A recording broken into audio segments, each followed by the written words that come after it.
Bismillah, Assalamualaikum warahmatullahi wabarakatuh. Alhamdulillahirabbil alamin. Wassalatu wassalamu ala rasulihil amin wa ala alihi wa ashabihi ajma'in. Teman-temanku semua, siswa-siswi kelas 10 HBS yang semoga dirahmati Allah Azza wa Jal, senang sekali kita bisa berjumpa kembali di pembelajaran online kali ini. Masih di pelajaran Dirosah Islamiyah. Walaupun jarak memisahkan kita, namun ilmu yang mendekatkan kita semua. Baik anak-anakku, bahwa video kali ini merupakan penjelas dan penambah keterangan dari apa yang telah kalian peroleh dari e-book. Ya. Jadi bagi kalian yang sudah membaca e-book yang sudah Ustaz berikan, kemudian kalian menonton ini, itu menambah khazanah dan wawasan kalian. Dan bagi kalian yang belum membaca e-booknya, silahkan setelah menonton video ini kalian baca. Sebagaimana yang telah kita sampaikan pada pertemuan yang lalu, ya, bahwa Dirosah Islamiyah ini kan terdiri dari 9 bab besar. Nah, bab pertama yang kita pelajari adalah pengantar din Islam, pengantar agama Islam. Nah, makanya di sini kita akan belajar melalui PowerPoint yang sudah kita siapkan. Di sini saya berikan judul Islam Agamaku. Apa pengertian dari agama Islam? Secara bahasa, Islam artinya adalah patuh dan pasrah. Sedangkan Islam secara istilah artinya adalah al-istislamu billahi bit-tauhid wal inqiyadu lahu bit-tha'ah wal bara'atu minasyirki wa ahli. Islam adalah pasrah kepada Allah dengan tauhid, tunduk kepada Allah dengan ketaatan, dan juga berlepas diri dari perbuatan syirik dan para pengikutnya. Apa yang dimaksud pasrah kepada Allah dengan tauhid? Yakni dengan kita mengesahkan Allah Azza wa Jal, menjadikan Allah sebagai satu-satunya ilah, sesembahan yang harus kita ibadahi, tidak kita duai. Dan tunduk, patuh terhadap semua perintah Allah, semua ketaatan, semua amal ibadah, kita hanya tujukan semuanya kepada Allah Azza wa Jal. Tidak ada ibadah karena selain Allah, tidak ada ibadah untuk selain Allah. Jadi seseorang jika dia beribadah karena manusia, karena paksaan orang lain, maka di sini ya dia sudah berbeda dengan keterangan atau dari makna Islam itu sendiri. Dan juga seorang muslim itu harus berlepas diri dari perbuatan syirik. Karena percuma jika seorang muslim ya, dia masih senang berbuat syirik. Karena percuma jika seorang muslim masih ikut-ikutan gaya perbuatan yang itu menjerumuskan ke dalam syirik. Kenapa? Karena Allah tidak senang, Allah tidak ridho terhadap seorang muslim yang melakukan tindakan kesyirikan. Nah, kalau kita analogikan seperti ini, teman-teman semua, jika ada seseorang ikut dan berkecimpung di partai A, contoh, ya, dan dia sebagai pengurus partai A, dan di seberang sana ada partai B, apakah mungkin dia juga ikut berkecimpung menjadi pengurus di partai B, padahal keduanya itu saling bertentangan? Tentunya tidak mungkin. Yang ada justru dia bakal dicap sebagai pengkhianat dari partai A, ya, pengkhianat partai A, makanya dia bisa dikeluarkan dari partai A. Begitu pula Allah Azza wa Jal. Allah itu tidak ingin dipersekutukan, Allah tidak ingin diduakan. Jika ada seorang muslim berbuat syirik, maka itu telah melanggar. Maka dia telah berbuat kejahatan yang amat sangat besar. Nah, dari pengertian Islam ini, di sini ada dua makna. Pengertian Islam terbagi menjadi dua, yaitu ada makna secara umum dan makna secara khusus. Apa yang dimaksud Islam secara makna Islam secara umum, yaitu adalah semua ajaran yang telah Allah sampaikan kepada semua para nabi dan rasul, dari nabi pertama Adam alaihissalam hingga nabi yang terakhir Nabi Muhammad SAW. Jadi semua nabi, semua rasul beragama Islam, walaupun dalam penerapan syariatnya berbeda. Nah, sedangkan yang kedua, makna Islam secara khusus itu adalah ajaran yang diemban, yang diampu oleh Nabi kita Muhammad SAW. Jadi beliau itu adalah syariat penentu dan penghapus dari syariat-syariat sebelumnya.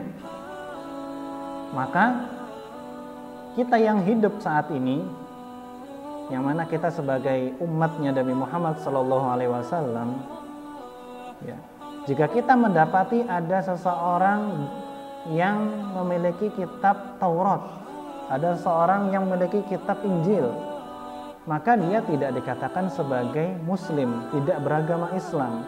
Kenapa? Karena syariatnya berbeda dengan syariat kita. Inilah makna Islam yang kita ambil pada saat ini. Baik teman-teman semua, kita lanjut bahwa agama Islam ini agama rahmatan lil alamin. Islam agama yang sangat-sangat indah. Karena kalau kita mau melihat keutamaan Islam itu amat sangat besar, amat sangat banyak. Ya, di antaranya bahwa Islam itu isinya semua mengajarkan kebaikan. Islam itu merupakan salah satu sebab, ya, seseorang itu terhindar dari siksa api neraka. Bahwa agama Islam itu adalah penghapus, ya, dosa bagi orang yang sebelumnya beragama kafir atau dia sebagai orang kafir.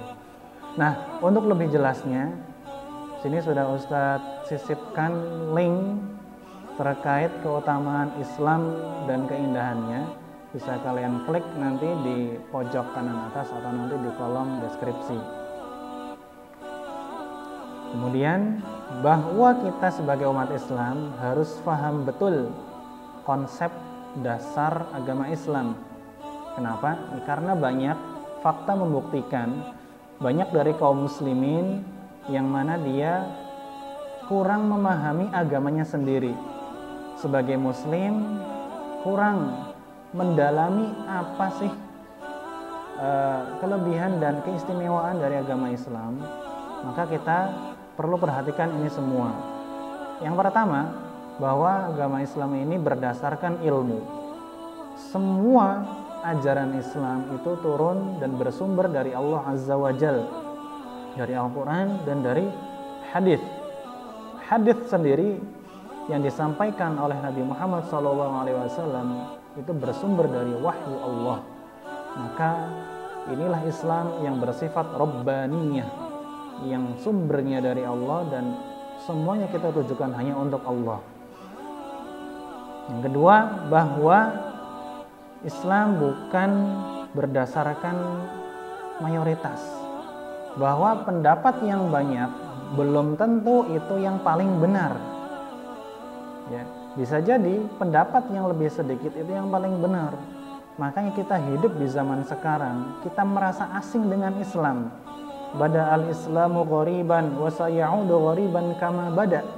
Islam itu permulaannya diawali dengan asing. Orang semuanya merasa asing dengan Islam. Dan Islam akan kembali asing sebagaimana dia muncul di awal juga asing. Ya, maka bersyukurlah kita sebagai orang-orang yang asing di sini. Maksudnya bahwa kita sebagai orang Islam, ya kita patut bangga dengan Islam yang kita anut ini semua. Yang ketiga, bahwa Nabi Muhammad SAW sebagai figur utama, figur panutan kita. Karena tidak mungkin kita sebagai muslim, kita diwajibkan untuk patuh dan tunduk terhadap ajaran Islam tanpa ada figur panutan. Dan Nabi Muhammad adalah sosok yang paling mulia, ya. Dan itu menjadikan kita sebagai kiblat utama dalam belajar dan dalam menjadikan hamba yang benar, hamba yang sejati. Poin yang keempat, bahwa dalam Islam itu fanatik hanya untuk Islam saja. Tidak ada fanatik terhadap pendapat seseorang, terhadap perkataan seseorang. Jadi pendapat kita hanya, atau fanatik kita hanya terhadap Islam, yang mana itu adalah bersumber dari firman Allah dan sabda Nabi SAW. Karena semua perkataan selain Nabi Muhammad, selain firman Allah, itu keabsahannya amat sangat minim, bahkan bisa dikatakan tidak ada sama sekali. Dan inilah yang harusnya kita pegang. Yang kelima, bahwa agama Islam bukan berdasarkan keturunan, ya. Kalau kita lihat bersama, ya, bahwa banyak agama-agama lain, agama-agama selain Islam, ya, itu disandarkan kepada tokoh panutan atau pencetus utamanya. Sedangkan Islam itu tidak. Kita lihat agama Yahudi, itu diambil dari kata Yahud, Bani Yahud. Ya. Kemudian agama Nasrani, itu dari kata Nasrani, ya, dari nama seseorang. Agama Buddha, dari nama orang, Budi, ya. Jadi semua agama selain Islam diambil dari tokoh pencetus utama. Sedangkan Islam itu tidak. Kenapa? Karena Islam sendiri datang dari Allah. Allah sendiri yang memberikan nama. Allah berfirman, "Innad dina 'indallahil Islam." Sungguhnya agama yang diridhoi di sisi Allah itu hanyalah Islam. Jadi Allah sendiri yang memberikan nama. Ya. Dan kita sebagai pemeluk agamanya, yaitu kaum muslimin, nama muslim sendiri Allah yang memberikan nama juga. Huwa sammakumul muslimina min qablu wa fi hadza.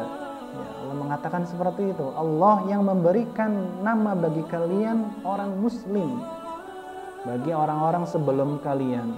Jadi orang-orang sebelum kita, generasi sebelum kita, itu juga disebut sebagai kaum muslimin, yang mereka adalah pengikut para nabi. Ya. Jadi Islam begitu amat sangat kompleks, amat sangat luas pembahasannya, dan di situ sangat rinci. Maka berbanggalah kita sebagai pemeluk agama Islam. Kalau kita lihat, ya, ada sebagian orang yang mana dia memiliki keyakinan bahwa dalam beragama itu bertingkat-tingkat. Maksudnya seperti ini.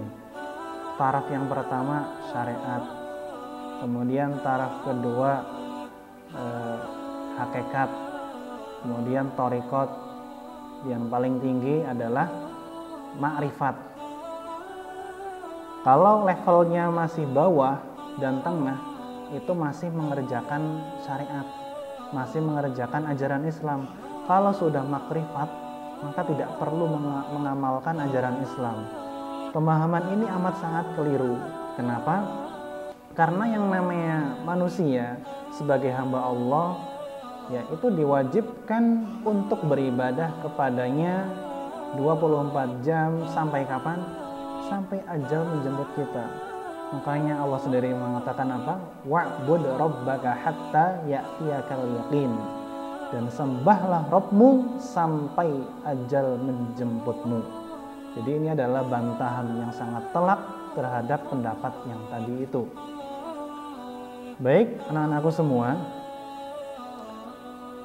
di sini saya akan memberikan challenge bagi kalian, ya, setelah kalian menyimak dari pemaparan Ustaz tadi. Kita sebagai umat Islam tentunya, atau mungkin dari kalian pernah mendengar ya ucapan orang terkait semua agama itu sama. Ada sebagian orang mengatakan bahwa semua agama itu sama, karena semua agama itu mengajarkan bagaimana cara beribadah, karena semua agama itu mengajarkan bagaimana berbudi pekerti dan mengajarkan kebaikan. Apanya yang salah? Orang mau agama Kristen, ya silahkan, agama Yahudi silahkan, Islam silahkan, karena semuanya mengajarkan kebaikan. Dari mana salahnya? Nah, apa statement kalian, apa bantahan kalian terhadap orang yang mengatakan seperti itu? Ya, silahkan kalian tulis. Ini sebagai checkpoint bagi kalian yang tidak bisa atau kurang paham, jangan kalian paksakan. Challenge kedua, kita sebagai muslim tentunya bangga dong dengan keislaman, dengan identitas muslim yang kita sandang. Namun kita lihat banyak dari kaum muslimin yang justru itu kendor dan luntur dari keislamannya. Maksudnya dia merasa kurang pede dengan keislaman yang dia bawa. Nah, menurut kalian apa sebabnya banyak dari kaum muslimin yang kurang pede, tidak bangga dengan keislamannya? Ya, silahkan kalian jawab semampu kalian. Tidak dituntut kalian itu harus bisa atau tidak, semampu kalian. Baik, ini pertemuan kita di kesempatan mulia hari ini. Kita lanjutkan pada pertemuan berikutnya. Wassallallahu wasallam ala nabiyyina Muhammad wa ala alihi wa sahbihi ajma'in. Assalamualaikum warahmatullahi wabarakatuh.